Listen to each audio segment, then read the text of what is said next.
लोग कहते हैं कि सोशल मीडिया पर आंदोलन करने से क्या होता है। लोग कहते हैं सोशल मीडिया साइट्स का उपयोग करते हुए अगर हम ऑनलाइन एगिटेशन करते हैं तो उससे क्या फ़र्क पड़ता है। लोग कहते हैं कि ट्विटर पर आंदोलन छेड़ने से, ट्वीट करने से, टॉप ट्रेंड लाने से क्या फ़र्क पड़ता है। नमस्कार, मेरा नाम अभिनव सिंह राजपूत है और आप देखना शुरू कर चुके हैं नमो पीएस का यूट्यूब चैनल। यह कहानी है ईरान की, जहां पर चीन के बाद दूसरे नंबर पर सजाए मौत देना आम बात है। यह कहानी उस ईरान की है जहां पर सजाए मौत बहुत आसानी से दी जाती है, दुश्मन देश के लिए जासूसी करने के इल्ज़ाम पर भी और शराब पीने के दोषी पाए जाने पर भी, जैसे 55 वर्ष के मुर्तज़ा जमाली को दिया गया। यह कहानी उस ईरान की है जहां बच्चों और नाबालिगों को डेथ पेनाल्टी दे दी जाती है। 9 साल की लड़कियों को भी कानूनन सूली पर चढ़ाया जा सकता है। 2013 से अब तक ईरान की बात करें तो 22 बच्चों और नाबालिगों को फांसी की सज़ा मिली है। यह सज़ाएं किस तरह के आरोप में मिली है, एक उदाहरण से समझते हैं। जैनब, 17 साल की जैनब का पति जैनब को मारता था, उन पर जुल्म करता था, उनको प्रताड़ना देता था। एक दिन जैनब अपने बचाने के चक्कर में जैनब के हाथों अपने पति का कत्ल हो जाता है। अदालत ने जैनब की कम उम्र या उसके साथ होने वाली घरेलू हिंसा या सेल्फ डिफेंस के तर्क को नहीं सुना, कोई रहमदिली नहीं दिखाई, हत्यारा बताकर फांसी पर चढ़ा दिया। जिस ईरान में फांसी इतनी आम है, वहां अब कुछ नया हुआ है। 3 युवाओं को सजाए मौत की सजा मिली, लेकिन अभी उस पर तामील नहीं हुई और हंगामा मच गया। इतना हंगामा मचा कि सरकार द्वारा चुप कराए जाने के आदी लोग जो थे, उन्होंने सोशल मीडिया पर बगावत कर दी। ट्विटर पर इन 3 युवाओं के समर्थन में 40 से 50 लाख से ज्यादा ट्वीट हुए। आप कहेंगे तानाशाही सिस्टम में ट्वीट से क्या असर पड़ेगा। हम कहेंगे दोबारा सोचिए। इस कैंपेन के चलते पब्लिक सेंटीमेंट्स के प्रति उदासीन सिस्टम को तीनों युवाओं की सजा मुलतवी करनी पड़ी। कौन है ये 3 लोग, क्या आरोप हैं, उनको बचाने के लिए लोग इतने हलकान क्यों हो रहे हैं, एक एक करके समझते हैं। इन तीनों के नाम हैं साइद तामजीदी, आमिर हसन मुरादी और मोहम्मद रजावी। इन तीनों पर आरोप क्या हैं? क्या आरोप हैं? इस्लामिक रिपब्लिक ऑफ ईरान से जंग छेड़ना। जी हाँ, सरकार के विरोध में सार्वजनिक संपत्ति की तोड़फोड़ और आगजनी करना, यह इन पर आरोप लगाया गया है। इसके समझते हैं इसके पीछे का बैकग्राउंड क्या है। नवंबर 2019 की तरफ चलते हैं। उनके एक सरकारी फैसले के दौरान तब ईरान में 1 लीटर पेट्रोल की कीमत मात्र 6 रुपए थी। कीमत को बढ़ाया गया, कितना? 10-20% नहीं, 150%। यानी कि जो 6 रुपए प्रति लीटर तेल मिलता था पेट्रोल, वो अब 9 रुपए मिलने लगा। शुरुआती 60 लीटर तक तेल की कीमत 9 रुपए रहती। इससे ऊपर अगर आप लेते तो 1 लीटर तेल की कीमत, पेट्रोल की कीमत हो जाती है 18 रुपए, यानी सीधे 300%। ये क्यों कर रहा था ईरान? न्यूक्लियर प्रोग्राम के चलते ईरान पर आर्थिक प्रतिबंध लगे। इससे आम आबादी जो है वो परेशान थी, आम आदमी परेशान थे। ऐसे में पेट्रोल की कीमतें बढ़ाई गईं तो लोग सड़कों पर उतर आए। सरकार को लग रहा था कि अपना खर्चा मिल जाएगा, लोगों को लग रहा था कि अपना जीवन अब मुश्किल हो रहा है। जब ऐसे हुआ तो राजधानी तेहरान सहित लगभग 20 शहरों में प्रोटेस्ट शुरू हो गए। प्रोटेस्ट शुरू हुए थे पेट्रोल के बढ़ते दामों के खिलाफ, लेकिन 72 घंटों के भीतर महंगाई के विरोध में शुरू हुआ यह आंदोलन सरकार के विरोध में तब्दील हो गया। लोग सरकार को निकम्मा बताने लगे, इस्तीफा मांगने लगे। सरकार ने क्या किया? सरकार ने कहा है दुश्मनों की साजिश है, प्रदर्शनकारियों को गोली मारने का आदेश जारी कर दिया। 15 नवंबर से 18 नवंबर के बीच 1000 लोग मारे गए, 2000 लोग घायल हो गए और 10,000 से ज़्यादा लोग गिरफ्तार कर लिए गए। इन्हीं 10,000 लोगों में 3 युवा थे। कौन? सईद, मोहम्मद और आमिर। ये 3 युवा, इन्होंने क्या किया? इनके ऊपर मुकदमा कैसे चला? इनको ट्रायल कैसे मिला? इन पर ना ठीक से मुकदमा चला, ना वकील मिला, ना फेयर ट्रायल हुआ।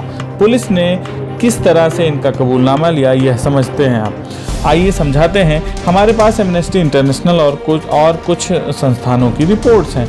यह लिखती है ईरानी पुलिस ने हिरासत में लेकर इन्हें खूब पीटा, बिजली के नंगे तारों से इन्हें झटका दिया, सर के बल उल्टा लटकाकर इनसे इनका कथित जुर्म कबूल करवाया गया।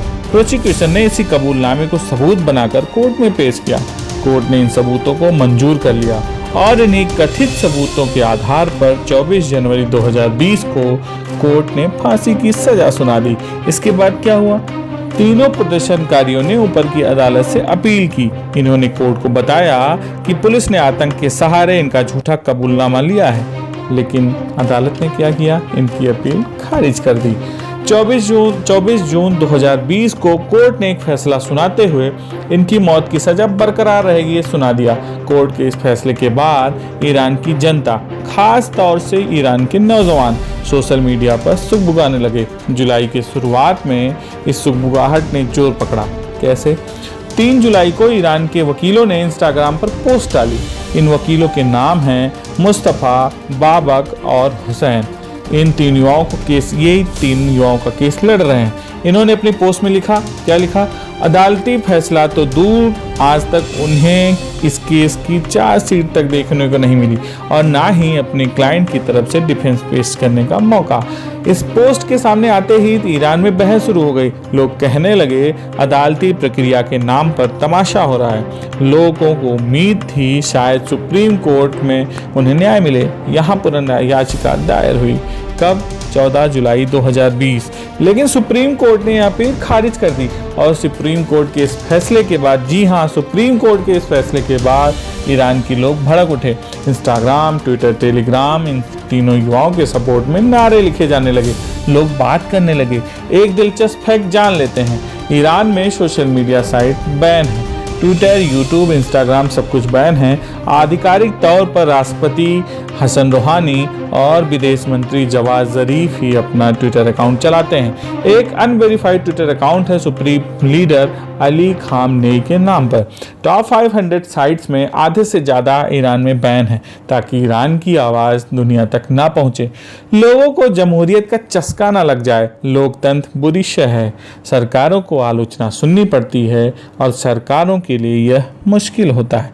ईरान में बैन लगा, उसके बाद भी लोग ट्विटर तक पहुँच गए। हमने शुरुआत में बताया आपको 40 से 45 लाख ट्वीट हो गए। कैसे? इंटरनेट की करामात के जरिए, जिसको कहते हैं वर्चुअल प्राइवेट नेटवर्क्स यानी VPN।